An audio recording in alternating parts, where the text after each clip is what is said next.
Hello friends, GK गुरुजी अड्डा के YouTube platform पे मैं शैलेश आप सभी का बहुत बहुत स्वागत करता हूं। प्यारे साथियों, आप सभी की बहुत ज्यादा डिमांड थी सर ज्योग्राफी की क्लास स्टार्ट करिए। आज हम ज्योग्राफी की क्लास आपके लिए लेकर के आ गए हैं। चैनल पर नए हैं तो सब्सक्राइब करिएगा, वीडियो को लाइक और दोस्तों तक शेयर जरूर करिएगा। और एक सूचना आप सभी को देनी थी साथियों कि जिसको भी नोट्स चाहिए इस वीडियो के नीचे कमेंट सेक्शन में जाके कमेंट कर दीजिएगा। वहां पे आपको व्हाट्सएप नंबर दिया जाएगा, उस नंबर पे जो है आपको मैसेज करने के बाद नोट्स मिनिमम फीस, एकदम कम फीस में आपको मिल जाएगी।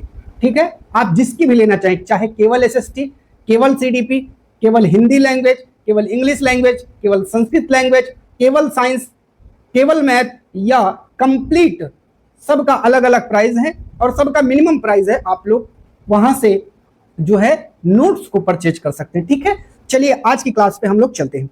सबसे पहला टॉपिक है हमारा साथियों खगोलीय पिंड। ये संपूर्ण एनसीईआरटी का निचोड़ है साथियों। ठीक है, चलिए ये खगोलीय पिंड होते क्या है आइए देखते हैं। सूर्य, चंद्रमा तथा वे सभी वस्तुएं जो रात के समय आसमान में चमकती हैं खगोलीय पिंड कहलाती हैं। खगोलीय पिंडों को तारा कहते हैं। जो खगोलीय पिंड है आपसे पूछ लेगा एक नंबर में कि जरा बता दो इसे क्या कहते हैं, तो ये लाइन याद रख लीजिएगा, खगोलीय पिंडों को तारा कहते हैं। और सूर्य भी हमारा क्या है एक साथियों, तारा है। सूर्य क्या है, तारा है। ऑप्शन देता है, ऐसे लिखेगा, कहेगा बताओ भैया सूर्य क्या है, ग्रह है, सूर्य तारा है, सूर्य उपग्रह है। ठीक है, और इनमें से कोई नहीं। आपको कंफ्यूज कर देता है, बहुत सारे जल्दी से ग्रह लगा देते हैं, आप गलत कराते हैं। ठीक है, तो एक एक चीज जो बहुत ज्यादा इंपॉर्टेंट है मैंने उसको एकदम हाईलाइट भी किया है, एकदम बहुत बेहतरीन तरीके से इस नोट्स को तैयार किया गया है। जब आप पढ़ेंगे तो आपको बहुत मजा आने वाला है। चलिए, तारों के विभिन्न समूहों द्वारा बनाई गई विविध आकृतियों को नक्षत्र मंडल कॉन्स्टेलेशन कहते हैं। जैसे तारा है, अब ये तारे आपस में मिले और ये देखिए एक इस तरीके की आकृति बना लिए, फिर एक ऐसे आकृति बना लिए ना, तो ये जो आकृतियां बनाते हैं इन्हें ही नक्षत्र मंडल कहते हैं। अर्सा मेजर या बिग बियर इसी प्रकार का एक नक्षत्र मंडल है। अर्सा मेजर क्या है साथियों, एक नक्षत्र मंडल है।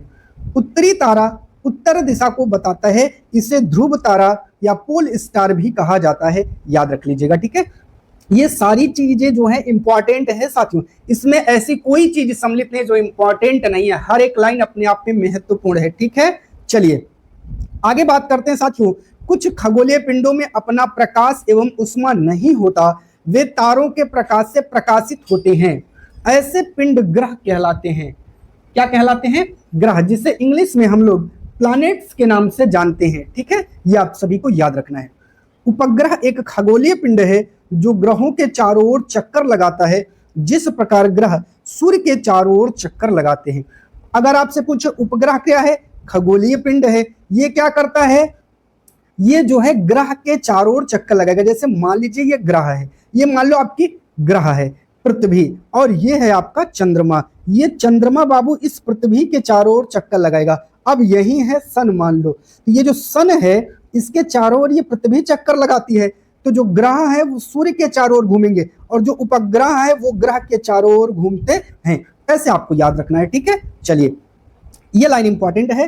पौराणिक रोमन कहानियों में सोल सूर्य देवता को कहा गया, ये कई बार एग्जाम में आया है। सौर शब्द का अर्थ सूर्य से संबंधित है, इसीलिए सूर्य के परिवार को सौर मंडल या सोलर सिस्टम कहते हैं। तो जो सूर्य का परिवार है उसे ही क्या कहा जाता है, सौर मंडल कहा जाता है। ठीक है, चलिए ये आप लोग इमेज में देख रहे हैं, इसे बोलते हैं गैलेक्सी अर्थात आकाश गंगा। ऐसे करोड़ों की संख्या में गैलेक्सियां ब्रह्मांड में मौजूद हैं और इन गैलेक्सियों से ही हमारे ब्रह्मांड का निर्माण हुआ है। जो आप ऊपर आसमान उतना बड़ा देखते हैं ब्रह्मांड को, उसमें कई करोड़ गैलेक्सियां समाहित हैं। ठीक है, अब इसके बारे में थोड़ी सी जानकारी करते हैं। गैलेक्सी क्या होती है, चलिए देखिए। तारों वाले खुले आकाश में एक ओर से दूसरी ओर तक फैली सफेद चौड़ी पट्टी जो एक चमकदार रास्ते की तरह दिखाई देती है, देख रहे हैं ये एक रास्ते की तरह दिखाई दे रही है, यह लाखों तारों का समूह है। एक नहीं, लाखों तारों का समूह है और यह पट्टी आकाश गंगा है और हमारा सौरमंडल इस आकाश गंगा का एक भाग है। जो आपका सौरमंडल है, सूर्य और उसके जो ग्रह उपग्रह और जितनी चीजें हैं वो मिल करके जो सौरमंडल बनाते हैं, इस गैलेक्सी का सिर्फ वो एक भाग है, और इस गैलेक्सी में कितने तारे हैं? लाखों तारों का समूह है। याद रखिएगा साथियों, ठीक है। आज ये आप सभी के लिए एक डेमो वीडियो थी। ये डेमो वीडियो आपको कैसी लगी साथियों, जरा कमेंट करके बताइएगा। इसके बाद से जो आपको वीडियो मिलेंगी वो लॉन्ग वीडियोस मिलेंगी, लगभग 10 मिनट, 12 मिनट, 15 मिनट, 20 मिनट के आसपास की। तो सिर्फ एक डेमो लेक्चर के रूप में आज हमने इस वीडियो को लाया था। ये वीडियो आपको कैसी लगी, ये नोट्स आपको कैसी लगी, कमेंट सेक्शन में अपना सुझाव जरूर व्यक्त कीजिएगा। चैनल पर जुड़ने के लिए आप सभी का बहुत बहुत धन्यवाद प्यारे साथियों।